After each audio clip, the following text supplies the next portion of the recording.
Interlocutores que são muito próximos de Tarcísio Gomes de Freitas, do Republicanos, dizem, e eu estou lendo isso aqui na Veja, mas tem também essa matéria publicada em outros portais, que a jornada política do atual governador está com os dias contados. A confusão se deu depois, ou a declaração se deu depois daquela confusão, né, gerada por uma entrevista no Canal Livre da Band do ex-presidente Michel Temer no último domingo. Temer, vocês vão se lembrar, estava falando ali sobre uma espécie de união da centro-direita, a sobrevivência da direita sem o bolsonarismo. O bolsonarismo ficou bastante irritado, né, com as declarações do ex-presidente, e Tarcísio foi um dos citados por Temer como um desses contatos. O relato alimentou o clima de desconfiança entre Tarcísio e aliados do ex-presidente Jair Bolsonaro, que enxergaram ali a participação do governador numa espécie de articulação para excluir o ex-capitão, que está inelegível e réu, pode ser preso até, da cena eleitoral. Aí o Tarcísio disse que não, que para provar a fidelidade ele tem a intenção de tentar só mais um mandato à frente da gestão paulista e depois vai abandonar a política para mostrar que não tem pretensão de substituir o capitão coisa nenhuma. Eu duvido. Muito, né? Todos nós. Né? Acho que vai totalmente contra até o que está sendo construído em termos de trajetória agora, né? Talvez é um desvio de foco, né? Nesse papo se vai para o governo, se vai reeleição, se vai para a presidência, então ele já solta algo para ver se muda o foco um pouco, né?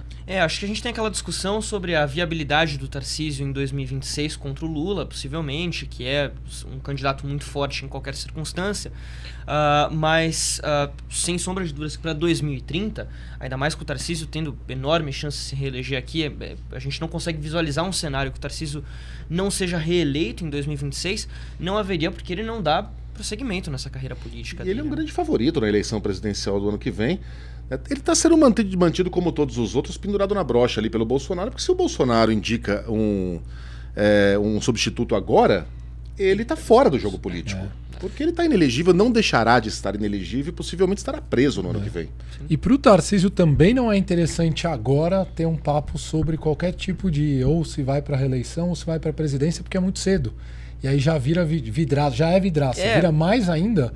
Começa agora um ambiente que não é propício, né? Justamente, para não deixar explorar ali as fragilidades do governo Tarcísio que existem, né? A questão da segurança pública aqui em São Paulo, a gente tem um problema muito grande, a gente está vendo o que está acontecendo lá na favela do Moinho, por exemplo, para mostrar mais um desses pontos que o governo tem ali um certo calcanhar de Aquiles, né? Então seria entregar os pontos muito cedo já, para o outro lado poder fazer ali uma campanha já antecipada, né? E ao mesmo tempo tem uma construção que talvez ela precisa ser mais perene, né? Do que está começando a ser feito ou não, para ver frutos e ele conseguir fazer como trajetória executiva uma trajetória sólida que possa habilitar ele eventualmente ou para a reeleição ou para a presidência. Agora, o que me parece também, acho curioso isso, porque a gente já vem falando do nome do Tarcísio há um certo tempo para assumir essa posição do Bolsonaro em 2026, ele tenta, de alguma maneira, se colocar, em algumas ocasiões, ele se coloca como uma figura mais moderada ali da direita, tenta se distanciar do Bolsonaro, mas em outras não.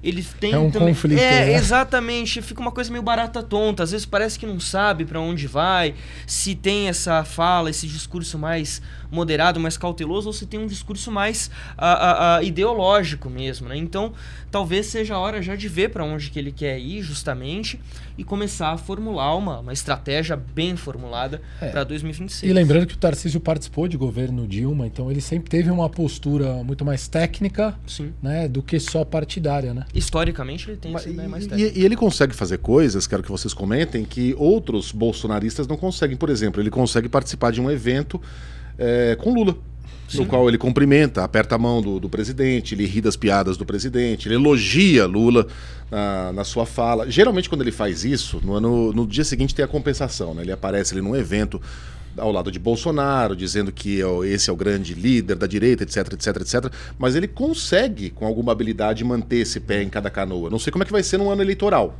Porque tem essa visão, né? Acho que o mundo político enxerga o Tarcísio também como uma figura técnica, né? Então ele não se lançou 100% no mundo como um político. Ele sempre foi alguém técnico, né? Então ele consegue transitar muito bem nesse universo, porque ele já fez parte de outros governos. Então ele tem uma postura que é isso. Às vezes tende muito para um lado que até seria bom nem isso acontecer, né? Pensando até no que o país precisa, né? De Pois alguém que seja mais isento, né? Mas acho que aí também tem um pouco do mérito do Lula, né? Que busca essa ideia, fala desde o começo, né? União e reconstrução, vamos trazer todo mundo para integrar o governo, vamos conversar com todos os governadores, independentemente do partido. E não existe um governador hoje que seja mais símbolo do bolsonarismo do que o Tarcísio, mesmo não sendo tão bolsonarista, possivelmente, quanto outros nomes que estão aí pela política. Eu acho que faz parte de uma estratégia de tentar mostrar, assim, olha, descredibilizá-lo, talvez, junto aos bolsonaristas, dizendo, como assim? Ele não é um bolsonarista heavy metal aqui 100%, um cara que está ali o tempo todo, porque ele está aqui comigo também apertando minha mão. E do mesmo jeito, o Tarcísio depois vai lá e dá o troco, né? Aparece com o Bolsonaro no palanque, vai para protesto pedir anistia. Então tem essa dualidade. No limite até parece a boa política, né? Que você tem lados opostos, mas vocês trabalham juntos, né? A gente viu em casos onde tiveram acidentes em São Paulo, onde efetivamente aí não tem que ter posicionamento político, né? Você tem que trabalhar junto pelo bem comum, né? Mas uma última sobre Tarcísio. Ele não vai ter que se posicionar de maneira mais firme em algum momento, porque o Tarcísio não me parece ser um cara que tem aspirações golpistas, né? Um cara democrata. E Bolsonaro, acho que a essa altura, é muita ingenuidade a gente falar que ele, no mínimo, não queria cancelar a eleição e virar a mesa.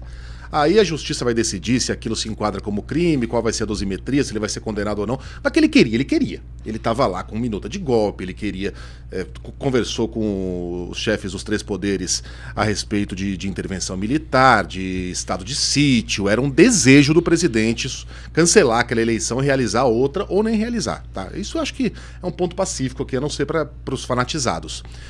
Não me parece ser algo do perfil do Tarcísio, mas ao mesmo tempo ele sobe no palanque. E faz discursos anti-STF, ele aplaude as pessoas que estão fazendo esse tipo de discurso, com esse tipo de visão, mas você vê que ele tenta manter um distanciamento, bota uma camisa azul, por exemplo, né, para ficar um pouquinho diferente daquelas pessoas que estão lá de amarelo. Ele parece que, enfim, tá jogando nos dois lados ali, mas em algum momento vai ter que se posicionar.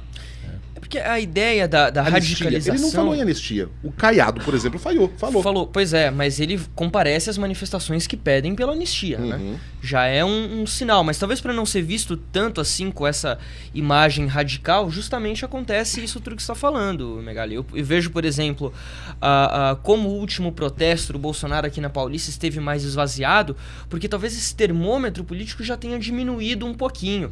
Eu acho que em algum momento esse pêndulo, ele para de ir tanto para os extremos, porque dá uma cansada, e é natural que as pessoas em algum momento estejam fatigadas desse debate mais caloroso. E aí um nome que apareça mais bem ponderado pode acabar se dando bem. Eu acho que essa reverência que o Tarcísio tem pelo Bolsonaro, porque foi ele que lançou, ele que apoiou para ser governador, ela vai ter que em algum momento ser visto com uma parcimônia.